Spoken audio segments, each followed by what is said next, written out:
Hi, my name is Ann Kinsman and I am an EKU honors student. My mentor is Dr. Tom McCardle. My title is Substance Abuse, the Effects of Maternal Drug Use on Families.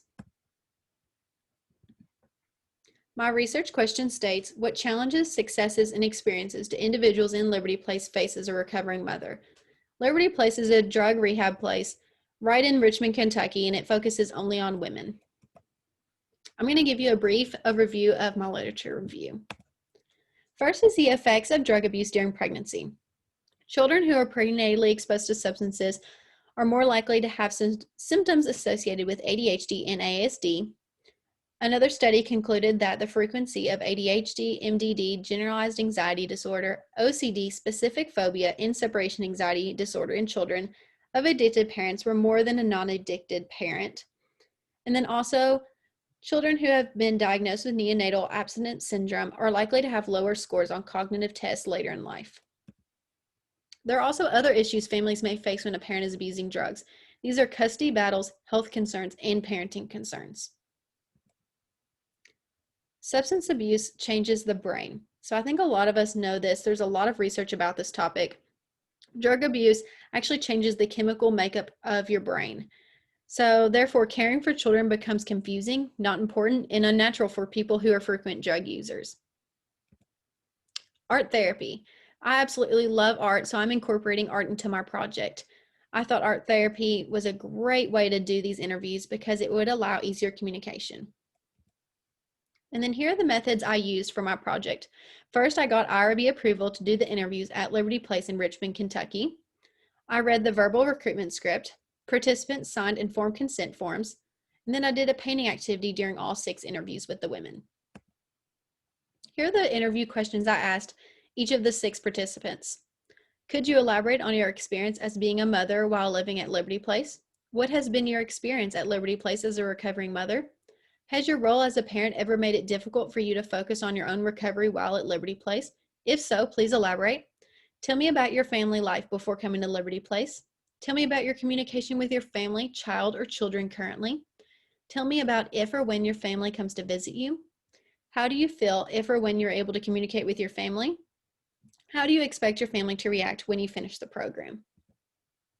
Here are the patterns I found in the data I collected, and I'm going to go through each one in a little bit more detail. The first pattern I found was caring parents. Almost every single one of the participants voiced concerns about whether their children were living in safe and healthy environments, and they worried about their families and what they might be dealing with while they were not there. Participant 6 stated, I miss them, but I'm still mom. Participant 4 said, life doesn't stop in recovery. I still have a house to keep up. So a lot of these participants admitted to a lot of past mistakes, especially with parenting. But now that all of the women are in a rehab program, they seem to be focused on the well-being of their children and also sobriety. The next pattern is who is caring for their child or children. As a future educator, I was aware that lots of grandparents are going to be the guardians and main caretakers or caregivers for their grandchildren today. So that was pretty expected to me. I was surprised, though, to see that older siblings were also caring for children. One participant admitted that her oldest child had actually raised her youngest child while she was using drugs. I think this contributes to their children's perceptions of them now. Younger children who may not remember the mother using drugs tend to have better communication with the mother. This is interesting to ponder out the idea of power of forgiveness in younger or older children who have grown up with mother using drugs. So these older children might have these bad experiences or memories, and they might just resent the mom more than younger children will, that they don't remember the bad experiences. The next pattern is guilt. Participant 5 stated, I see the problem I caused. You can't just say I'm sorry and get back in their lives.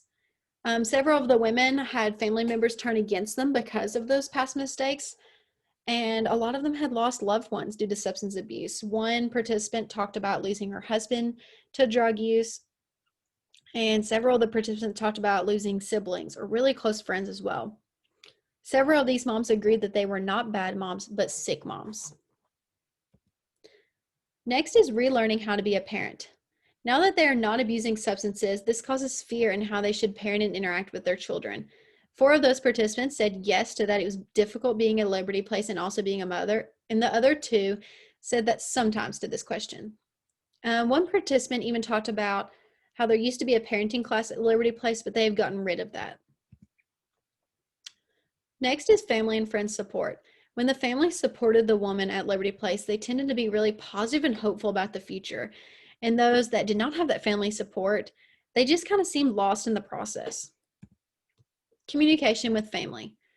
Many women called their children while at Liberty Place, and a lot of them also had visits from their children and their family while they are staying at Liberty Place.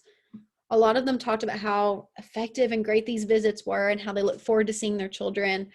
One even described how excited she was to see her daughter run up to her when she comes to visit. But they also noted that it was difficult and overwhelming during those first family visits, and that it seems to be better and more healthy now that they're working towards sobriety. The next pattern I saw was reactions of the family when they finished the program. So 4 of these participants said that they had support in their family when they finished the program. And this allowed them to see hopeful about their future, and they seemed just positive about leaving the program and getting on with a new life. 2 participants said that they did not have good family relations and that this made it more difficult leaving the program. Participant 5 also gave me insight to drug use and old friends. She said that once you are using drugs and now that you are sober, her old friends might avoid you when you get sober. And so I think this is interesting that they are leaving a program without much support, and they're going to have to make new friends now that they are sober. The last pattern I found was shock. This was really interesting and unexpected to me during those interviews. I was expected to hear those depressing stories about what the children had endured, and I was expecting the interviews to be very emotional. I just had no idea that there would be shock involved. Participant 6 explained, and I'll quote her here, "My 12-year-old did CPR while he overdosed. He told me, go big or go home, while we were in the middle of fighting. He told my kids goodbye before he went in the house with them and overdosed. She cried while explaining, I refused to let my daughter bury another parent." Personally, I believe there needs to be support for these children who may need a professional or counselor or just someone to talk to work through those forgiveness, grief, and all of those emotions that they might have after having a mother who abused drugs, and specifically horrible memories like this one. This is the artwork that the participants painted during the interviews. It's an acrylic painting on a 24-inch by 30-inch canvas, and I have given it to Liberty Place. So here are my implications in further research. The data was only collected at Liberty Place in Richmond, Kentucky. I think it would be interesting to have similar studies and just to compare and contrast those findings. A lot of themes kept coming up about women leaving Liberty Place and how they are navigating their new sober lives. So I think there could be a lot more research about that transition. I'm so thankful for my mentor, Dr. Tom McCardle, Dr. Liddell, and the rest of the honors program at Eastern Kentucky University.